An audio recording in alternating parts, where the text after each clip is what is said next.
गर्मियों के दिन थे। सूरज की तपिश तेज हो रही थी और जंगल के जानवर अपनी अपनी छांव तलाश रहे थे। ऐसे ही एक जंगल में एक चालाक लोमड़ी रहती थी। वह तेज तर्रार और समझदार थी, लेकिन कभी-कभी अपनी असफलता को छिपाने के लिए बहाने बनाने में भी माहिर थी। एक दिन लोमड़ी भोजन की तलाश में जंगल में घूम रही थी। सुबह से उसे कुछ भी खाने को नहीं मिला था। उसकी भूख बढ़ती जा रही थी और उसे कोई उपाय नहीं सूझ रहा था।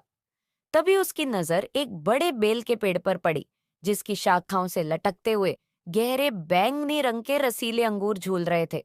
वे इतने सुंदर और चमकदार लग रहे थे कि उन्हें देखकर ही लोमड़ी के मुंह में पानी आ गया। वाह, इतने स्वादिष्ट और रसीले अंगूर! अगर मैं इन्हें खा लूं तो मेरी भूख भी मिट जाएगी और मेरी थकान भी दूर हो जाएगी, लोमड़ी ने खुद से कहा। लोमड़ी ने अंगूर तोड़ने के लिए छलांग लगाई, लेकिन वो उतनी ऊंचाई तक नहीं पहुंच सकी। उसने दोबारा कोशिश की, इस बार और जोर से उछली, लेकिन अंगूर अब भी उसकी पकड़ से बाहर थे। अब लोमड़ी ने एक तरकीब सोची। उसने पीछे जाकर दौड़ लगाई और पूरी ताकत से उछली, लेकिन फिर भी अंगूर तक नहीं पहुंच पाई।